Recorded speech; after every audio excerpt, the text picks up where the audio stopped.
São Mateus, apóstolo e evangelista. Origens.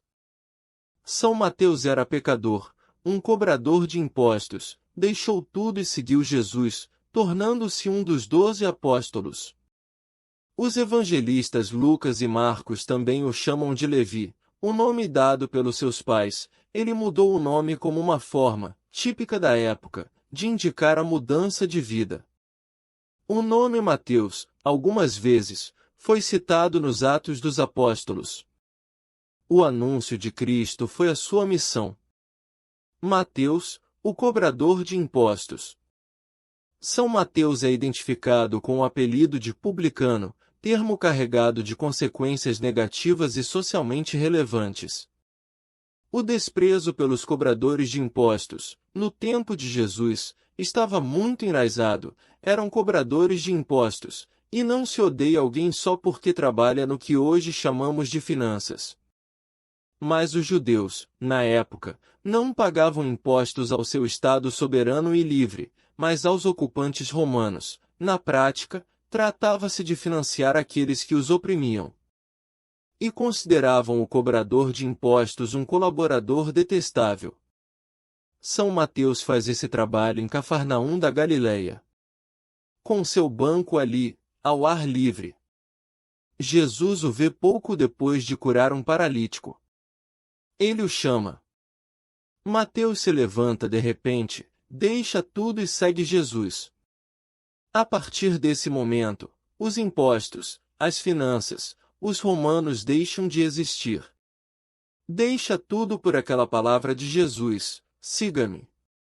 Autor do primeiro Evangelho. São Mateus é autor do primeiro Evangelho, escrito não em grego, mas em aramaico. Os destinatários do Evangelho de Mateus são os cristãos de origem judaica. No texto, ele coloca em realce o fato de que Jesus é o Messias, que cumpre as promessas do Antigo Testamento. Evangelizador no Oriente Médio.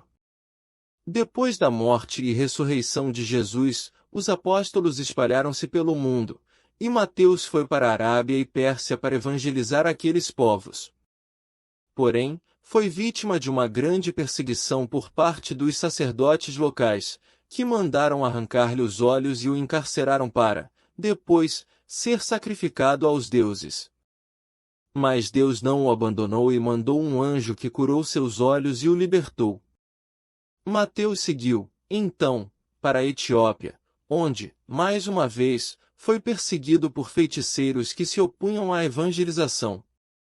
Porém, o príncipe herdeiro morreu e Mateus foi chamado ao palácio. Por uma graça divina, fez o filho da rainha Candace ressuscitar, causando grande espanto e admiração entre os presentes. Com esse ato, Mateus conseguiu converter grande parte da população. Na época, a Igreja da Etiópia passou a ser uma das mais ativas e florescentes dos tempos apostólicos.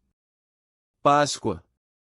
Segundo algumas fontes, Mateus teria morrido por causas naturais. No entanto, segundo algumas tradições, consideradas pouco críveis, a sua existência terminou na Etiópia. Relíquias. As suas relíquias encontram-se na cripta da Catedral de Salerno. Ali, o santo é festejado, em 21 de setembro, com uma solene procissão. Padroeiro.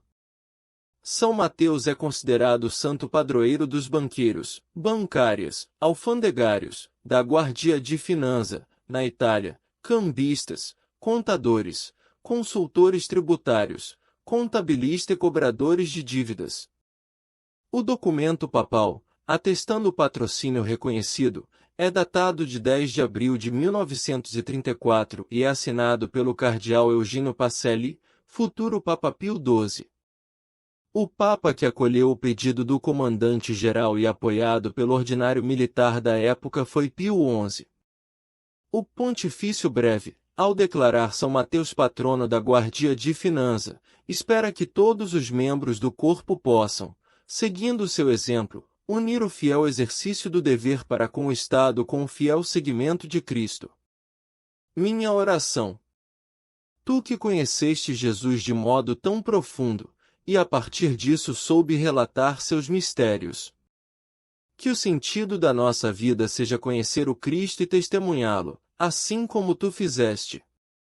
Que sejamos fiéis seguidores e adoradores do Senhor.